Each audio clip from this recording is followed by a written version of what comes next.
Comparação lógica, agora a gente vai entender como que a gente consegue comparar valores booleanos. Porque sim, você entendeu como comparar valores numéricos, mas como que a gente consegue comparar valores booleanos? Será que a gente consegue fazer isso? True é menor que false? Será que faria sentido? Não, não faz sentido nenhum. E a gente vai aprender a como utilizar os operadores booleanos, já que a lógica booleana opera numa outra matemática, ela opera na matemática própria. Mas calma, não precisa ficar desesperado, porque é uma matemática que a gente consegue entender com uma certa facilidade. Essa matemática booleana, eu estou falando da matemática booleana básica, beleza?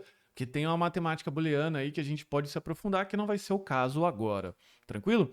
A única coisa que a gente precisa entender é que a matemática booleana ela pode ser operada por alguns operadores. E os três principais operadores, principalmente para a linguagem de programação, é o ou, o e o não, conhecido também como not. Beleza?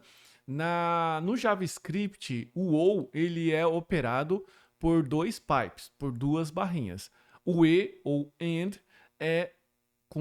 são com dois caracteres de comercial e o não ou not é com acento de exclamação. Beleza? Aqui está um exemplo do or ou do ou que a gente pode verificar aqui com essa experimentação. Então, se a gente coloca aqui false ou false, isso aqui vai retornar false. True ou false, isso retorna true. False ou true retorna true também.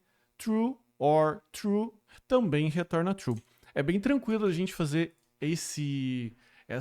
trazer esse dado aqui para o nosso console. Eu posso colocar aqui, por exemplo, false ou false, beleza? Você vê que ele retorna false. Eu posso colocar true ou false, ele retorna true, true ou true, ele também retorna true, beleza? Eu vou pedir para que você fique bastante atento a esse padrão. Vamos dar uma olhada agora. Então, só em resumo, o comparador ou os dois pipes resulta em true, verdadeiro, quando qualquer valor for verdadeiro. Caso contrário, resulta em false. Guarde também essa informação. Então, veja que caso o ou tenha um true, ele retorna true. Então, veja, aqui ele tem dois false, ele retorna false. Aqui tem pelo menos um true, true, true e true. Beleza? Agora vamos dar uma olhada no outro operador, que é o operador e ou and. Veja que ele agora, a simbologia dele são dois caracteres aqui, dois es comercial. Tá? Então eu tenho aqui false e false, ele retorna isso aqui. True ou true e false retorna false. False e true retorna false. True e true retorna true. Beleza? Novamente, é bastante tranquilo da gente fazer isso aqui no console. Eu posso colocar true e false, ele retorna false. E aqui eu vou colocar true e true, ele retorna true, beleza? Aqui é bastante importante você entender que o padrão, o comparador e ou and, retorna true apenas quando todos os valores que ele está operando são verdadeiros. Caso contrário, ele resulta em false. Então, voltando aqui para a nossa tabela experimental, perceba que caso eu tenha algum false na expressão, aqui eu tenho 2, aqui eu tenho 1, aqui eu tenho 1, beleza? Todos esses casos aqui, os três primeiros casos, eles resultam em false. Isso significa que o operador AND, ou operador E, ele retorna true somente quando todos os valores forem verdadeiros, beleza? Veja que é bem diferente do OU, que ele retorna true caso algum deles seja true, beleza? Então vamos dar uma olhada agora nas tabelas de comparador dos comparadores lógicos. Veja que eu resumi aqui para você nessa tabela. Quando eu tenho false e false é false, false, true, e assim consequentemente. Então dá para você ver, dá para você perceber este padrão, ok? Isso daqui é bastante importante que você entenda e até muitas vezes decore. Então eu até coloquei essa tabelinha aqui para você tirar um print, para você fazer a impressão. Eu estou colocando o anexo também para você ter ela em separado, ok? Então assim, guarde com bastante atenção essa informação, essas tabelas aqui, porque elas vão ser bastante importantes para o próximo passo, não é nem para essa aula, para as próximas aulas, tá bom? Então é possível utilizar aqui, talvez você esteja se perguntando se é possível utilizar mais de um comparador na mesma expressão. Sim, é possível. Então a gente pode fazer a combinação, por exemplo, do false, false e true. Lembre-se que ele continua respeitando a lógica que é: se eu tiver qualquer true numa expressão de ous, isso aqui retorna true. Lembre-se do and, que se eu tiver qualquer false, ele não retorna mais true, ele retorna false. Então veja que aqui eu tenho dois false. Mesmo que esse fosse true, eu ainda tenho um false, portanto retornando false. Veja que eu também posso misturar esse cara aqui, ó, eu posso misturar or com and. Como que ficaria?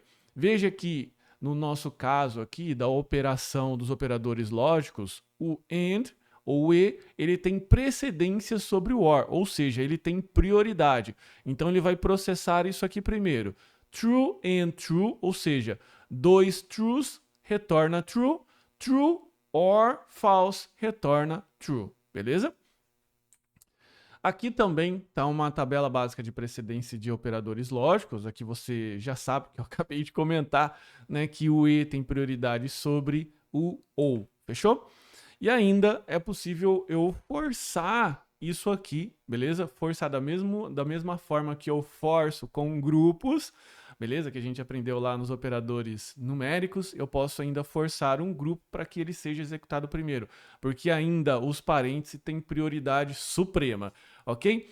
E o operador not, como que ele funciona? Como que ele opera, tá? O not, ele é bastante simples. A única função do not é inverter a lógica. Então, se eu tô... Ele é o do contra, ele é o operador do contra, tá? Então, se eu estou falando false, eu inverto e ele fala true para mim. Se eu estou falando true e inverto isso, ele fala false. Só que o mais legal é que eu ainda posso utilizar isso misturando os operadores numéricos. Lembra que isso daqui, ele retornava um operador, ele retornava um valor booleano. Eu tenho aqui, ó, 10 menor que 20. Isso retorna true, certo? Então, o resultado dessa expressão é true. Só que no momento que eu inverter essa lógica e colocar o operador aqui, ó, 10 menor que 20, ele retorna false para mim. Então, veja que a gente consegue, na programação, adicionar essas duas formas. A gente consegue colocar uma matemática, uma lógica booleana, junto com os operadores de comparação numérico. E isso vai dar um super poder na sua programação, porque isso aqui vai dar uma base para a gente fazer as estruturas de decisão, tá? Que é o assunto mais importante da programação, é aquilo que torna o seu programa inteligente, ok? E nesse caso, o resumo é: tudo que é true se torna false e vice-versa. Então, lembre-se sempre, ele é o operador do contra, ok? E apesar de se parecerem bastante complexos, os operadores lógicos, eles são muito especiais na programação. Por conta disso, porque eu posso acrescentar operadores lógicos junto com operadores numéricos, ok? Veja que é importante para você começar a treinar os seus olhos, entender a forma de se ler isso daqui, tá? Então veja, por exemplo, nessa primeira linha, que eu tenho dois grupos. Como que eu devo ler isso? Você deve ler com a tabela de precedência em mente. Os grupos ou parênteses são executados primeiro. Logo, eu tenho 1 menor que 2, 3 maior que 4. Isso daqui é uma expressão verdadeira? Sim, 1 é menor que 2. Isso é uma expressão verdadeira? Não, não é uma expressão verdadeira, portanto é false. Você vai ficar true ou false. Lembra da tabelinha? Da tabelinha do ou é qualquer valor verdadeiro torna a expressão verdadeira. Logo, isso daqui é true. Vamos dar uma olhada como que isso vai ficar no console, tá? A gente vai colocar 1 menor que 2 ou 3 maior que 4, beleza? veja que ele retorna true. A expressão inteira retorna true. Por quê? Isso é verdadeiro e isso é falso. Mas para a expressão do ou, do or, basta qualquer um ser verdadeiro, que a expressão inteira fica verdadeira. Bem diferente da expressão do e, que ele, se tiver qualquer false, a expressão inteira fica false, beleza? E a gente tem mais alguns outros exemplos aqui. Veja que, nesse caso aqui, 1 maior que 2, false, 3 maior que 4, false, então false ou false se torna false, beleza? E a gente tem mais outros exemplos aqui. E veja esse exemplo que interessante que eu tenho. Eu tenho 20 menor que 30 e 30 maior que 40 negado. A gente chama isso aqui de barrado ou negado, beleza? Invertido. Então isso daqui, fazendo o inverso de false, se torna true. Então, portanto, true and true retorna true, beleza? É muito importante você começar a se acostumar os seus olhos a ler esse tipo de expressão, porque daqui a pouco a gente vai utilizar isso com estruturas de decisão e você vai precisar bater o olho nisso daqui e vai falar assim, cara, isso daqui dá verdadeiro ou dá falso, porque o programa, no caso, o programa que você estiver fazendo, ele vai poder fazer um desvio de fluxo. Ele vai poder seguir pelo caminho A ou pelo caminho B, dependendo do valor da expressão que você colocar, ok? Então, essa aula é a aula onde ela junta tudo. Junta não só os operadores numéricos, mas também os operadores lógicos, e isso força a sua mente a conseguir ler essa expressão e conseguir dizer se isso vai dar falso ou vai dar true. Então não preciso nem ficar repetindo aqui e falando da importância de você revisar essa aula, colocar alguns números, né? Abrir o seu console aqui, brincar com alguns números, colocar 2, 3, 4, 5 expressões e ir brincando para que você possa, enfim, exercitar essa parte mental, tá bom? Ainda é possível que eu acrescente esses valores em variáveis, atribua esses valores para variáveis e compare depois, posteriormente, essas variáveis no meu código, beleza? Então veja que eu atribuí valores aqui e eu ainda posso operá-las e ter um resultado. Nesse caso aqui, com esses valores de variáveis e com essa expressão, eu tenho o valor final dessa expressão como um todo, como verdadeiro, ok? Próximos passos. Os comparadores lógicos, eles são a base das estruturas de decisão, ou o que chamamos de if, C na programação.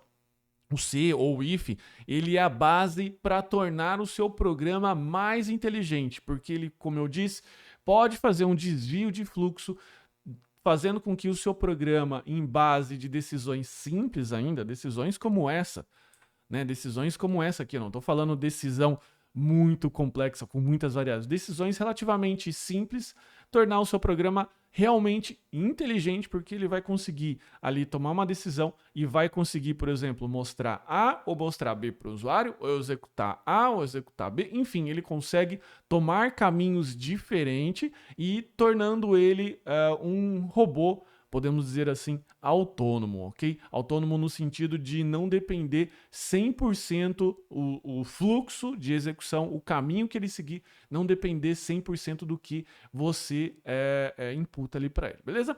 Então é isso, não esquece de treinar bastante essa aula, coloca essa tabela aí no bolso, ok? Tire um print da tela, baixe o anexo aqui, guarde essas informações, porque elas vão ser extremamente importantes para as próximas aulas em que a gente vai falar de estrutura de decisão, beleza? Eu vou ficando por aqui, espero que você goste, não deixe de avaliar a aula, ok? De compartilhar as suas experiências e eventualmente de falar o que você está achando dessa aula, desse conteúdo, beleza? Para que a gente possa sempre melhorar. Vou ficando por aqui então, um forte abraço e até a próxima aula.